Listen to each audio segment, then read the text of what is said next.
Welcome to Beyond the Blueprints with Jason Smith. I'm here today at Florida Tile with Brandon Clendenin, longtime friend of mine, and we go way back. But today we're going to talk about all things flooring, tile. This can be an overwhelming process if you just walk in and really not know what you're really looking for. And so we're going to talk to Brandon today, and he's going to help us through that. So, absolutely. Brandon, tell us, when a customer walks in, how is the appointment going to go? So you're probably going to know ahead of time. We hope. We're talking off camera. You always hope you have something ahead of time. But let's just say, one way or the other, they come in. You got to get a budget, and then you start from there.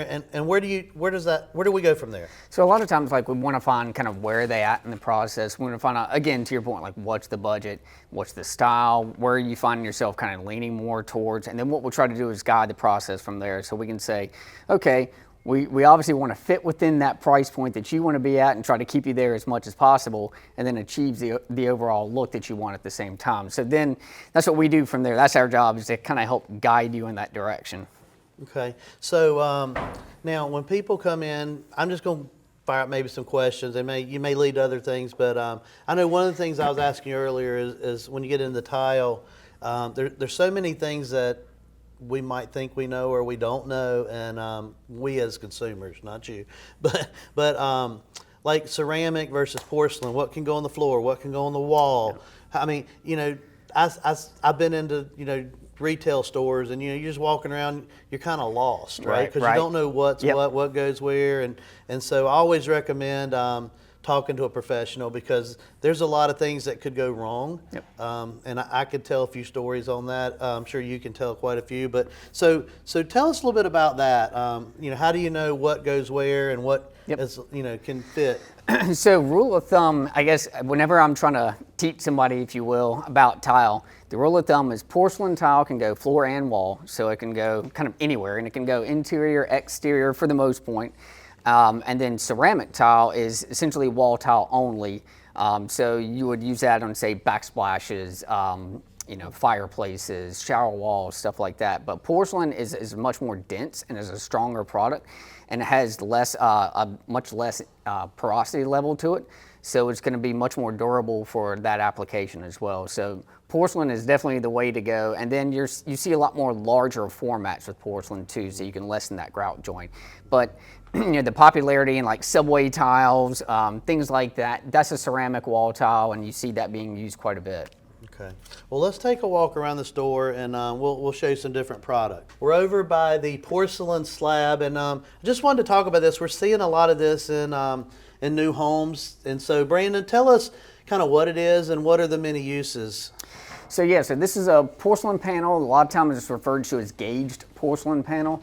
And it comes in different thicknesses. You normally see it in 3.5 millimeter to 5.5 to 6.5 millimeter. So it's very lightweight, and where it's found its home is a lot of fireplaces on a residential. People want to kind of go at that marble slab kind of a feel.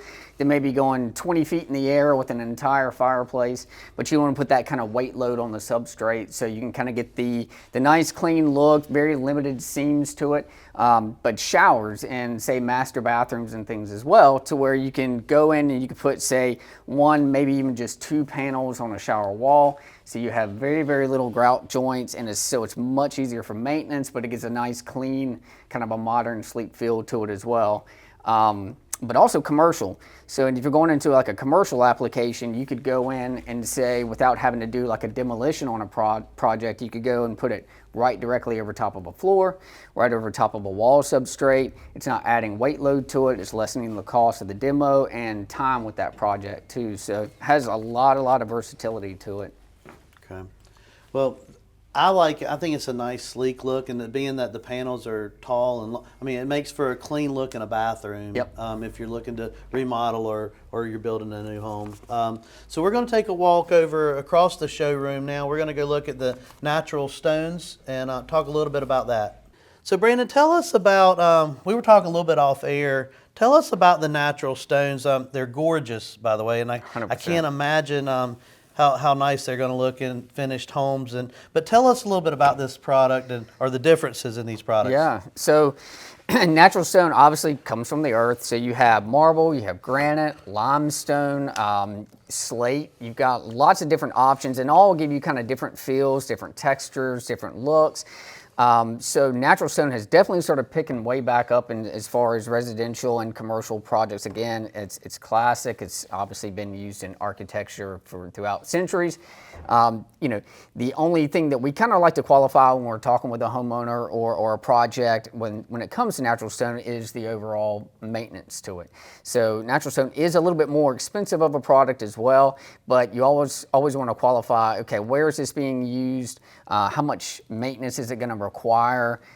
Your kind of daily living, those types of things to it as well. So natural stone has to be sealed and kept a little bit more, a little bit soft and carefree with it. And so how often is the maintenance on a product like this? So say like you're doing something like your master shower and you want to put something like this product in there. It's absolutely gorgeous, and these are things that obviously, like I said, it's hard to mimic out of like a porcelain product. But you would want to reseal this and clean it very carefully about like every year with it. So regular maintenance with it, you know, this is something you want to use harsh chemicals. When you seal this, chemicals. I mean, is that something you roll on, or how is it sealed, and can the homeowner do it, or do they need to have someone service this? So no, a homeowner could do that. It's just basically just kind of wiping it on with like a sponge. Okay. And then you just want to be very careful as far as like what cleaning products you'd use on it. You want to Okay. use bleaches or anything harsh with it too. Okay. So tell us, I know there's some natural stone behind us, or tell us about some of the different stones, what they might look like and what they are. Yeah, so things like this, so these are different kind of like marble here. This is what's kind of referred to a lot of times as like a white marble, and there's tons of different options with white marbles. They come from different parts of the world. So that's very, very popular right now. You're seeing different things have a little bit more beige, things that have a little bit more gray to them. And then you kind of get into some of your more kind of bold options like this, where you can, believe it or not, the greens are coming back extremely heavily too. So this is, I think, one that's rainforest green here. So very, very pretty. You can get things that have leather finish to them. You can get things that are honed, some that are polished. But we've started seeing a lot more popularity too with like limestone here too. So out of almost like the Utah, Arizona kind of a look towards where it's just very clean, very sleek, and it doesn't have a lot of movement to it as well. What's the maintenance on limestone? Same thing. You just seal it about, once a year or something like that. But again, like you'll start to see some of these extremely gorgeous kind of mosaics that you see here, and you see kind of some on the table in front of us. So they can take different types of granite and different types of marble. They laser jet cut them, and you can get all sorts of extremely beautiful looks and styles with that as well. So you see a lot of people using those sometimes on floors, like in entrances of nice homes. You'll see it on backsplashes, wet bars, all sorts of different places. So these natural stones, where do you see them mostly used? I know you touched a little bit on them, but are they mostly in flooring? Because I imagine they're kind of heavy. It's a little bit heavier. Again, the maintenance factor to it. I would say more so than not backsplashes. Talk about your flooring over here. It is a tile. It is a tile. It's porcelain but tile. It gives you the hardwood flooring look.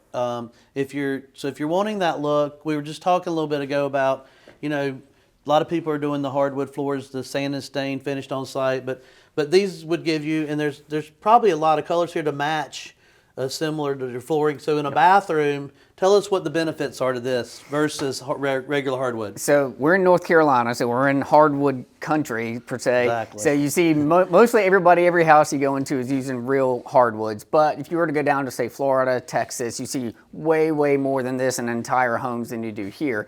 So what porcelain is going to give you is obviously true waterproofing. So you're not going to have to worry about if you drop or spill something on it. If you have large pets and large dogs that they're gonna tear up your floor, you're not gonna have to worry about that with a porcelain tile product. So something like this is definitely, if you're looking for durability, strength, all throughout the house, that's definitely the way to go. Yeah, and here, and with regular hardwood floors, when you turn on that gas heat, the wood expands and contracts. Obviously, you don't have to worry about gaps and things moving as much in this kind of flooring as well. And they're gorgeous. I mean, they look exactly like hardwood floors. It's amazing. So when I walked in, I was actually asking around. I was like, y'all are doing hardwood floors? So he's like, no. So anyway, come check this out. That's a really neat product, and I think that makes for good use, and it's low maintenance. And so, all right, we're going to take a walk over across the showroom and look at some more flooring.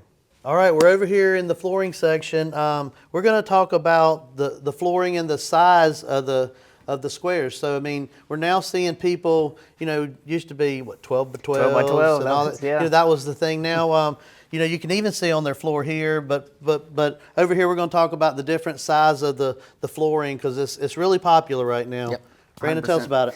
So, Jason's right. So it used to be 12 by 12 was kind of the most popular size, and then it kind of bumped up to 18 by 18, and now things have really, it's kind of bigger is better. So the two most hated things, if you will, about tile is always that I don't like my grout, so we can kind of correct that by going larger with the tile, so that eliminates a lot of your seams. And then the second thing is people say the tile is cold, and so we can talk about that too, is going into heated floors. So that's something that we do quite a bit of, and it's very nice. It's like having heated floor or heated seats in your car. Once you have it, you'd never want to go back. So this is a 36-inch by 36-inch tile, so very large square, obviously. Keeps a very clean, modern feel to it. You can go tight with the grout joints around like 1/8 of an inch, so it's easy for maintenance, easy to clean, and keeps that more modern feel that you can do inside like a living room, kitchens, and continue on. But probably our most popular format now is a 24-inch by 48-inch. And so this is something that kind of has taken over to where you can do it in master bathrooms. You can really do it anywhere and everywhere. And kind of to what we were talking about with the natural stone over there, everything that we do is digital printing. So when you do it, we can make it look just like a real piece of marble without the maintenance and without the cost to it. Wow. So tell us, so trending now, obviously people are going bigger.